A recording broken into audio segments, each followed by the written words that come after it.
কোনটা? চট্টগ্রাম তাফসীর মাহফিল উপলক্ষেও কিছুটা ভূত প্রেতের আসর হইছে। এই ভূত প্রেতের আসর থেকে রক্ষা করার জন্য সকলে আমার সাথে পড়েন যথারীতি। আউযু বিল্লাহি মিনাশ শাইতানির রাজীম। বিসমিল্লাহির রাহমানির রাহিম।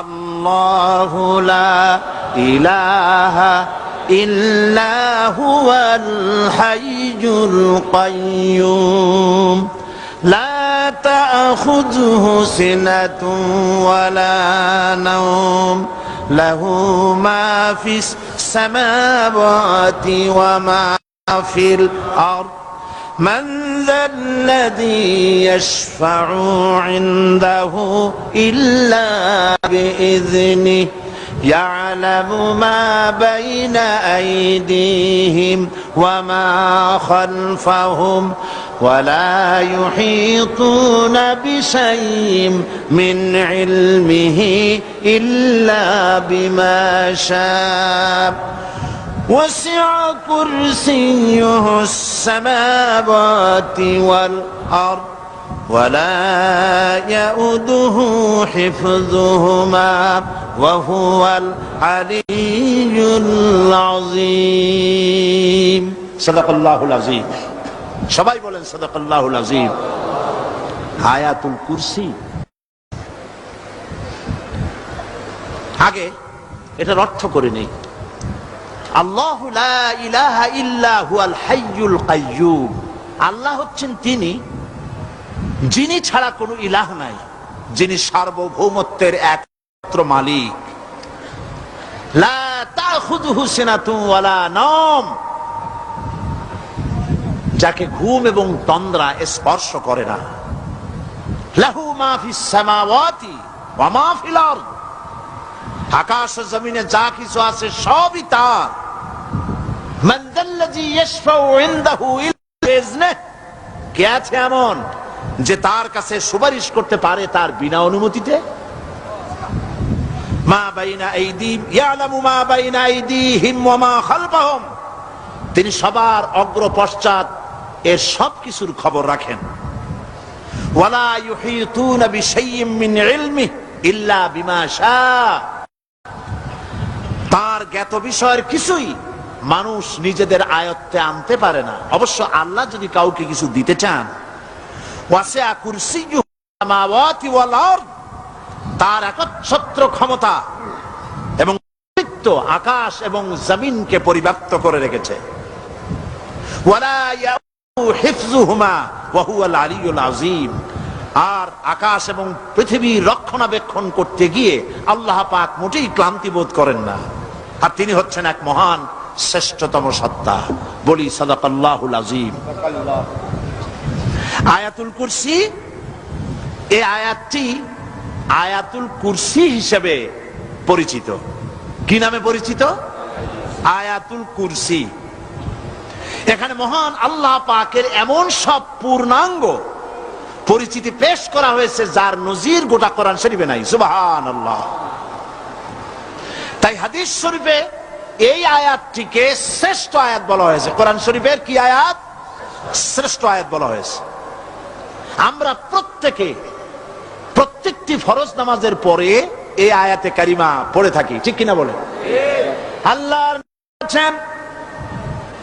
প্রত্যেক ফরজ নামাজের পরে আয়াতুল কুরসি যে ব্যক্তি পাঠ করবে, কিয়ামতের দিন আল্লাহ রাব্বুল আলামিন ওই ব্যক্তির ব্যাপারে সিদ্ধান্ত নেবেন, আল্লাহ তাকে জান্নাত দান করে দিবেন। হতে পারে এবার আপনারা কেউ করতে পারেন, বাস ওয়াজ আর না শুনলে চলবে, আয়াতুল কুরসি পড়বো আর জান্নাতে চলে যাব। না, বিষয়টা এমন নয়। বিষয়টা হচ্ছে এই আয়াতুল কুরসির মধ্যে এমন কথা আছে যা বুঝে যদি পড়ে আর আমল করে, আল্লাহ পাক কিয়ামতের সিদ্ধান্ত নেবেন, জান্নাত দিয়ে দিবেন। সুবহানাল্লাহ, বলেন সুবহানাল্লাহ। এর কারণ হলো আয়াতুল কুরসির মধ্যে আল্লাহ পাক সার্বভৌমত্বের কথা বলেছেন। আজ আমরা স্লোগান দেই সব সমস্যার সমাধান। ও মাশাআল্লাহ, চট্টগ্রাম সবাই বোধহয় এই পরিচিত স্লোগানটা জানেন না। জবাব তা আপনারা জবাব দিতে পারলেন না কেন? সব সমস্যার সমাধান দেন স্লোগান আপনারাই।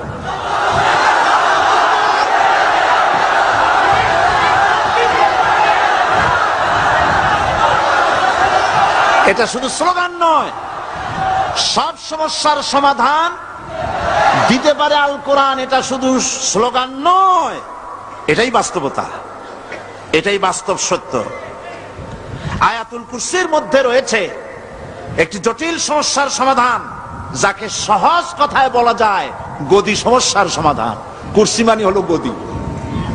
আজকাল গদি নিয়ে কি হচ্ছে টের পাচ্ছে না ভাই? এই গদি নিয়ে টানাটানি হচ্ছে পৃথিবীর সর্বত্র। সার্বভৌমত্বের মালিক কে হবে? এইটা তো আপনারা বলতেছেন, কিন্তু যারা কোরআন জানে না তারা বলে সার্বভৌমত্বের মালিক জনগণ। দেখেন না, ওরা বলে সকল ক্ষমতার উৎস জনগণ। কারা বলে? নেতা নেত্রীরা বলেন সকল ক্ষমতার উৎস। কর না কেন? উৎস জনগণ। এই কথাটা হলো আসলে ভোটারদেরকে পাম্পট্টি দেওয়া, আপনাদেরকে ফুলাইয়া ডানলপ টায়ার বানায়। আপনারা খুব খুশি হবেন সমস্ত ক্ষমতার উৎস তাহলে আমরা। আরে বাবারা, তোমরা সকল ক্ষমতার উৎস যার পেট ভরা ময়লা, নাকের মধ্যে ছাতা, দাঁতে ছাতা, তুমি হবা সকল ক্ষমতার উৎস। আহার ক্ষমতার ঠেলায় একটা সাপ দেখলে ভয়তে সিট হয়ে পড়ো, সাইকেলের টায়ার বাস্ট হইলে হার্ট ফেল করে। সকল ক্ষমতার উৎস, সকল ক্ষমতার উৎস জনগণ। এই কথা বলা কবিরা গুনাহ, এই কথা বিশ্বাস করা হারাম, এই কথা বিশ্বাস করা শিরক। কারণ সকল ক্ষমতার উৎস জনগণ এই কথা যদি বলা হয় তাহলে কোরআনে কারীমের সাথে কন্ট্রাডিকশন হয়, সাংঘর্ষিক। আল্লাহ পাক কি বলেছেন? আল্লাহ পাক বলেছেন আন্নাল কুওয়াতা লিল্লাহি জামিআ। বলেন আন্নাল কুওয়াতা লিল্লাহি জামিআ। আমার আল্লাহ রাব্বুল আলামিন বলেন, জেনে রাখো নিঃসন্দেহে সকল ক্ষমতার উৎস কেবলমাত্র আল্লাহ রাব্বুল আলামিন। সকল ক্ষমতার উৎস কে? জোরে বলেন আল্লাহ, আল্লাহ, আল্লাহ। তিনি একমাত্র সকল ক্ষমতার উৎস। কোরআন আয়াতুল কুরসি আল্লাহ কোরআনে নাজিল করে সার্বভৌমত্বের মালিক কে হবে সমস্যার সমাধান করে দিলেন। রাসূল করিম সাল্লাল্লাহু আলাইহি ওয়াসাল্লাম মানুষের সার্বভৌমত্ব খতম করে মদিনায় আল্লাহর সার্বভৌমত্ব কায়েম করে তিনি একটি রাষ্ট্র কায়েম করলেন। মদিনার রাষ্ট্রের সার্বভৌমত্বের মালিক কে ছিলেন? আল্লাহ। জোরে বলেন কে ছিলেন? আল্লাহ। মানুষ তখন দেখতে পেল খোদাই সার্বভৌমত্বের ভিত্তিতে যে রাষ্ট্র গঠন হয় সেই রাষ্ট্র মানবতার জন্য কত কল্যাণকর হয়। সুবহানাল্লাহ বিহামদি। আয়াতুল কুরসিতে বলা হলো যে সার্বভৌমত্বের মালিক এই ক্ষমতাটাকে আরবিতে বলা হয় উলুহিয়াত। এই ক্ষমতাকে সার্বভৌমত্বের ক্ষমতাটাকে আরবিতে কি বলা হয়?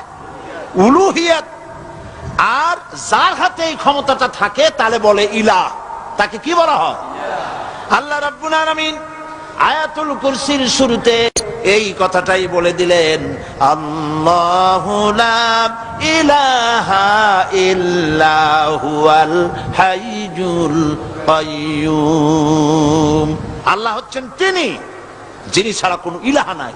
তার মানে হলো সার্বভৌমত্বের একচ্ছত্র মালিকানা কার হাতে? চিৎকার দিয়ে বলুন, আল্লাহ রাব্বুল আলামিনের হাতে। সার্বভৌমত্বের এই ক্ষমতা হস্তান্তরযোগ্য নয়। আর সার্বভৌমত্বের মালিক যিনি হবেন তার শুরু থাকবে না, শেষও থাকবে না। এই কোয়ালিটি কার মধ্যে আছে? আল্লাহ পাকের মধ্যে। আল্লাহ পাক বললেন তিনি হচ্ছেন আল হাই আল কাইয়্যুম। তিনি হাইয়্যু, তিনি কাইয়্যুম। তিনি শাশ্বত, তিনি জাগ্রত, তিনি চিরস্থায়ী, যার শুরুও নাই, যার শেষও নাই। সুবহানাল্লাহি ওয়া বিহামদিহি। এই সার্বভৌমত্বের মালিকানা নিয়ে যারা বসে আছে, যে কোনো মুহূর্তে তার হাত থেকে ক্ষমতা ছিনতাই হয়ে যেতে পারে, পারে কিনা? আর ঘুমায় থাকলে, সার্বভৌমত্বের মালিক দাবি করে যদি ঘুমায় থাকে, ততক্ষণ ভারপ্রাপ্ত বানাবে কারে? এই জন্য সার্বভৌমত্বের মালিক হচ্ছেন আল্লাহ পাক, যাকে ঘুম এবং তন্দ্রা স্পর্শ করে না। সার্বভৌমত্বের মালিকের কোয়ালিটি আল্লাহ পাক বলছেন, লা তাখুযুহু সিনাতুন ওয়ালা নাওম। পড়েন সবাই, লা তাখুযুহু সিনাতুন ওয়ালা নাওম। তার ঘুমও নাই, তন্দ্রাও নাই। হযরত মূসা আলাইহিস সালাম আল্লাহ পাকের কাছে একবার প্রশ্ন তুলেছেন, আল্লাহ পাক তুমি নাকি? আল্লাহ বলেন, তুমি বিশ্বাস করো না? মূসা আলাইহিস সালাম বলছেন, অবশ্যই বিশ্বাস করি। আল্লাহ পাক বললেন, বিশ্বাস যদি করো তাহলে বুঝানো যাবে। হযরত ইব্রাহিম আলাইহিস সালাম বলেছিলেন আল্লাহ পাকের কাছে, কাইফা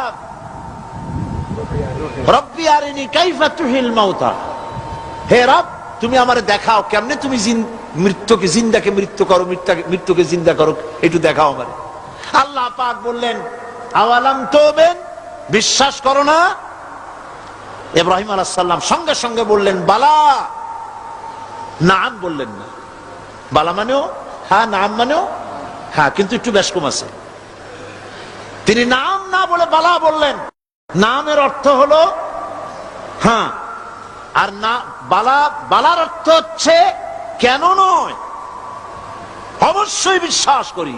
ওয়ালাকিন লিয়াতমাইন্না কালবি, তবে আল্লাহ তুমি যদি চোখে দেখাও একটু, তাহলে এগুলি একটুখানি লিয়াতমাইন্না কালবি, আমার অন্তরাত্মা প্রশান্তি লাভ করবে যদি চোখে দেখতে পারি। আল্লাহ বলেন, তাহলে তোমারে দেখাবো। আল্লাহ দেখাইলেন।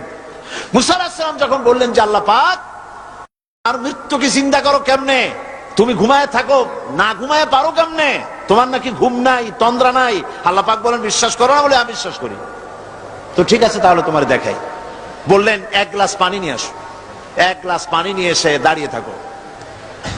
আল্লাহ পাক মূসা আলাইহিস সালামকে বললেন, এক গ্লাস পানি নিয়ে দাঁড়াও। আর ঘুমকে আল্লাহ পাক বললেন, মূসারে ধরো।